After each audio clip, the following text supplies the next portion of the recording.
지난주 2022년 잭슨 홀 미팅이 주요국 중앙은행 총재와 경제 전문가들이 대거 참석한 가운데 개최되었습니다.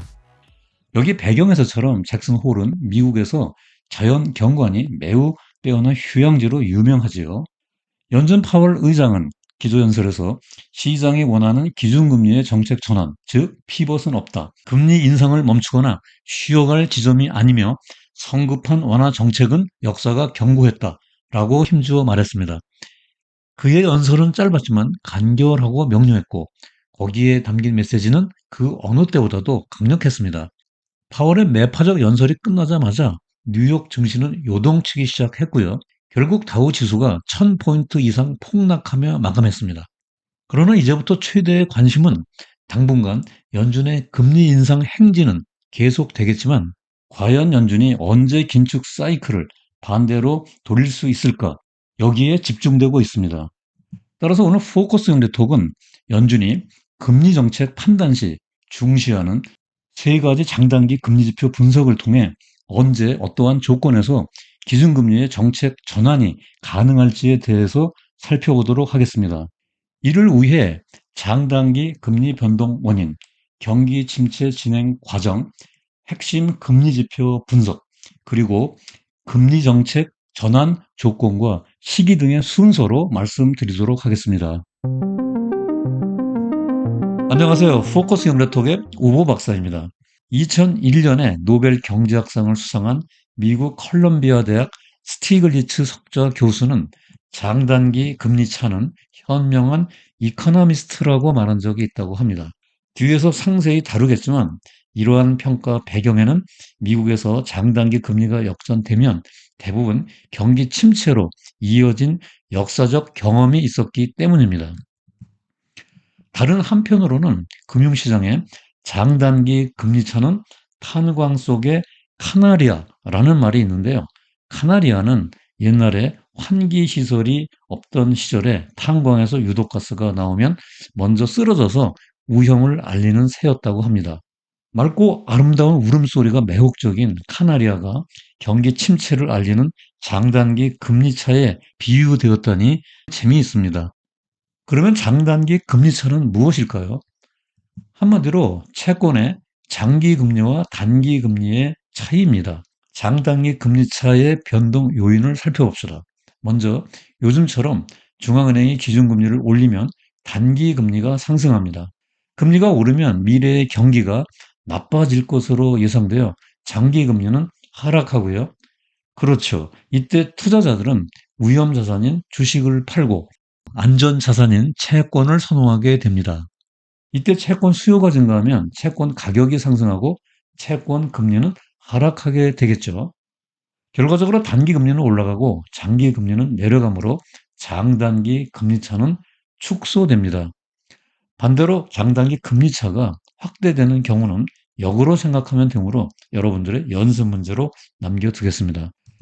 여기 그림에서처럼 채권의 만기와 수익률과의 관계를 그리면 채권 수익률 곡선, 즉 yield 커브가 됩니다. 왼쪽은 단기 금리가 낮고 장기 금리가 높은 정상, 노멀 상태의 경우, 즉 단저 장고입니다.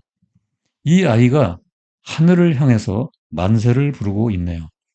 반대로 오른쪽은 단기 금리가 높고 장기 금리가 낮은 역전, 인버전 상태의 경우, 즉 단고장저입니다. 아이는 땅을 향해 거꾸로 물구나무를 서고 있는 모습입니다. 장단기 금리가 역전되면 무슨 일이 일어나게 될까요? 먼저 예금으로 자금을 조달하여 대출로 운영하는 은행에서 예금 금리와 대출 금리의 차이, 즉 예대 마진이 축소됩니다.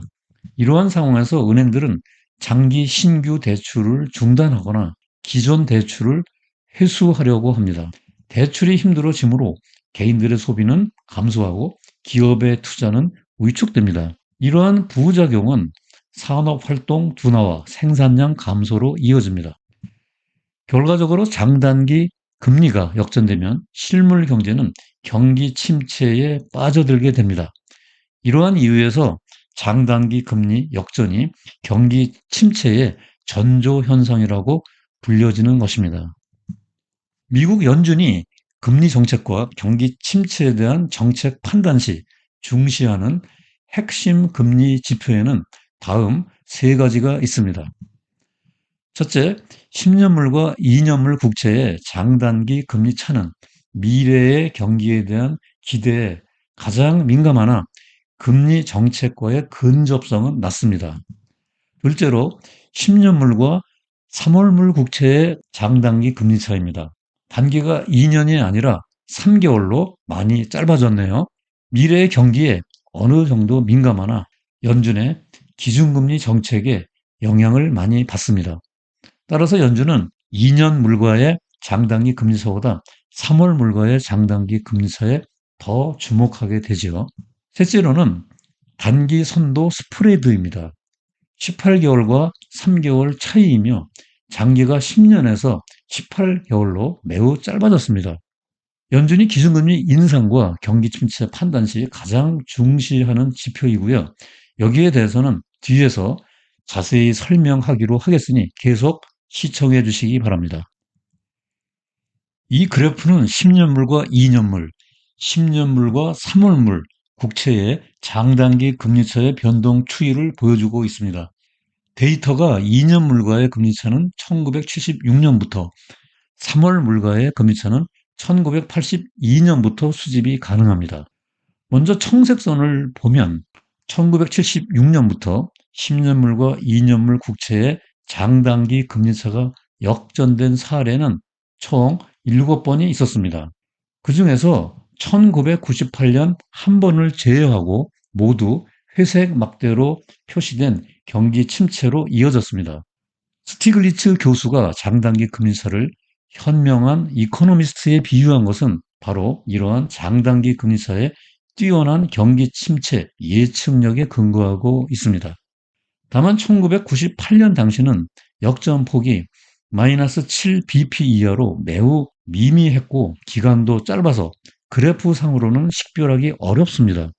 이전 영상에서 이 부분을 간과했는데요. 실제로 이번에 엑셀 데이터로 확인해 보니 소폭의 금리 역전이 있어서 정정합니다. 다음으로 빨간색으로 표시된 10년물과 3월물 국채의 장단기 금리차를 함께 살펴봅시다. 두 장단기 금리차의 공통적 시계열 분석이 가능한 1982년 이후를 보면 장단기 금리 역전은 6회, 경기 침체로 이어진 것은 1998년을 제외하고 5회입니다. 시차를 가지고 움직인 것 이외에는 모든 결과가 동일합니다. 금년 들어 10년물과 2년물 금리는 역전되었고 3월물과의 금리는 아직 정상입니다. 2020년 1월부터 최근까지 그래프를 확대해서 보겠습니다. 10년물과 2년물 국채의 장단기 금리차는 40년 이래 고공 인플레이션과 이에 따른 경기 침체 우려를 선반영해서 이미 작년 10월부터 하락하기 시작했습니다. 금년 들어서도 지속적인 하락세가 이어지다가 7월 6일부터 장단기 금리차가 마이너스로 되어 본격적인 역전이 시작되었습니다. 8월 9일에는 마이너스 0.48%까지 역전 폭이 확대되어 22년 전 닷컴 버블 붕괴 당시 수준에 근접했습니다. 하지만 이상하게도 10년물과 3월물 장단기 금리차는 금년 5월 초까지 역방향으로 상승했습니다. 이러한 기현상은 연준이 경기 침체 가능성에 선을 긋고 10년물과 2년물의 장단기 금리차 하락에 주목하지 않았던 이유 중에 하나였습니다. 그러나 결국 5월 6일 10년물과 3월물 장단기 금리차도 2.27%로 정점을 찍고 가파르게 하락하여 8월 25일 현재 0.15%에 머물고 있습니다. 이제 두 장단기 금리차의 방향성이 같아지게 된 것이지요. 앞으로 경기 침체에 대한 연준의 입장은 어떻게 될까요? 이러한 상황에서 경기 침체 가능성을 과소평가하던 파월의 입장은 달라질까요? 파월이 더 신뢰하는 금리 지표가 있는데 다음으로 넘어가 보죠. 지난 3월 21일 파월 연준 의장은 전미 기업 경제 학회 나베 컨퍼런스의 기조 연설자로 초대되었습니다. 이 자리에서 파월은 의미심장한 발언을 했는데요. 요점만 간추리면 연준은 18개월의 수익률 곡선에 주목하며 이것은 실제로 100%의 설명력을 가지고 있다. 이것이 역전되면 경제가 약화되는 것을 의미하므로 연준은 곧 금리를 인하해야 한다라고 말했습니다. 며칠 후 연준 홈페이지에 수익률 곡선을 두려워하지 말라라는 제목의 문서 하나가 업로드되었습니다. 바로 파월 의장의 발언을 뒷받침하는 연구 보고서였죠. 보고서의 핵심은 역사적으로 10년물과 2년물의 장단기 금리 역전은 미래의 경제 상태에 대해서 추가적인 정보를 제공하지 못한다. 2년보다 만기가 짧은 18개월 국채의 수익률에 전적으로 근거하는 단기 선도 스프레드, 니어텀 포워드 스프레드를 관찰하면 훨씬 더 명료한 설명을 할 수 있다라는 내용이었습니다. 여기서 단기 선도 스프레드라는 용어가 좀 어렵게 느껴지지만 연준의 핵심 금리 지표를 이해하는데 매우 중요하기 때문에 구체적으로 살펴보겠습니다. 먼저 near term은 가까운 기간, 즉 단기 3개월입니다. 3월물 국채 금리는 연준의 유효 기준 금리와 상관관계가 거의 일치합니다. 다음으로 축구에서 손흥민 선수처럼 공격수에 해당하는 포워드는 앞서 있는 금리, 즉 18개월 선도 금리입니다. 여기서 왜 하필이면 18개월일까요? 이러한 주장은 연준이 금리를 올리는데 평균 18개월이 소요되었던 역사적 경험에 기반하고 있습니다. 다음으로 스프레드란 원래 펼친다는 뜻이나 금융시장에서는 두 종류의 금리 또는 가격과의 차이를 의미합니다. 결국 이 용어들을 모두 조합하면 단기 선도 스프레드란 3월물 국채의 18개월 선도금리, 18 months forward와 현재 금리, 3 months spot과의 차이를 말합니다. 그런데 단기 선도 스프레드가 0보다 큰 플러스 정상값이면 18개월 단기 선도 금리가 기준금리를 추정하는 3월물 국채 금리보다 높다. 즉 이것은 곧 연준이 금리 인상을 추가적으로 단행할 수 있는 여력이 있다는 것을 의미하죠. 반대로 역전되어 0보다 작은 마이너스 값을 가지게 되면 연준이 기준금리를 더 이상 올릴 여력이 소진된 것을 의미합니다. 이때 연준은 기준금리 인하를 시작해야 하고 경기 침체 국면에 진입하게 되는 시그널이 됩니다. 연준이 금리 인하로 정책을 전환해서 경기를 부양해야 하기 때문입니다. 이 그래프는 단기 선도 스프레드와 10년물과 2년물의 장단기 금리차를 폭에서 그린 그림입니다. 파월이 전미 기업 경제학에서 기조연설을 하던 지난 3월 당시 10년물과 2년물의 장단기 금리차 자주색 선은 하락하고 있는 반면에 단기 선도 스프레드 빨간색 선은 역방향으로 상승하고 있었습니다.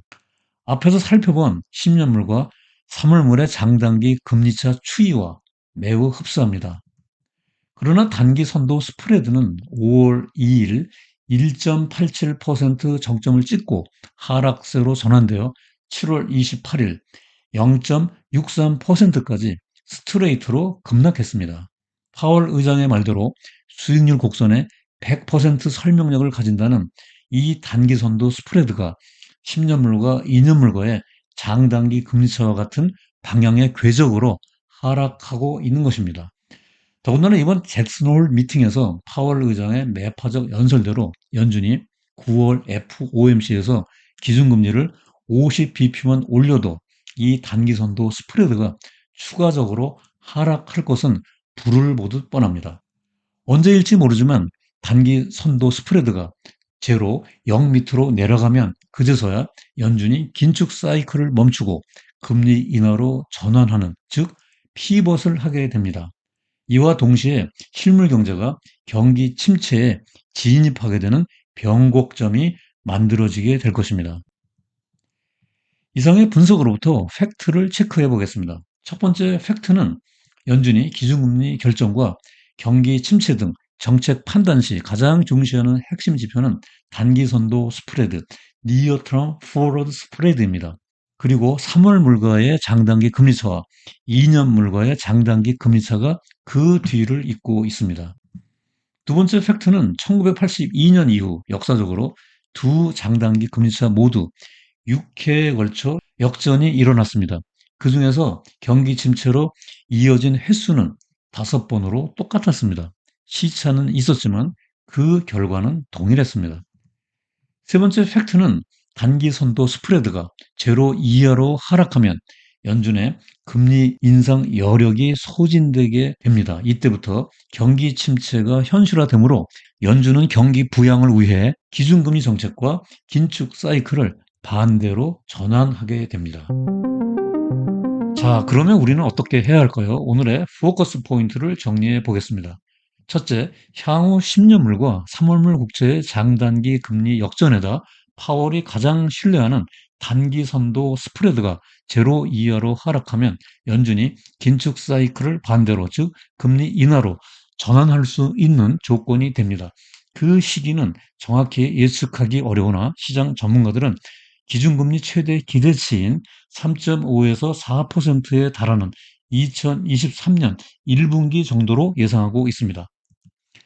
둘째, 역사적 경험으로 볼 때 10년물과 2년물 국채의 장단기 금리 역전 이후 6에서 18개월 이내에 경기 침체가 현실화되었습니다.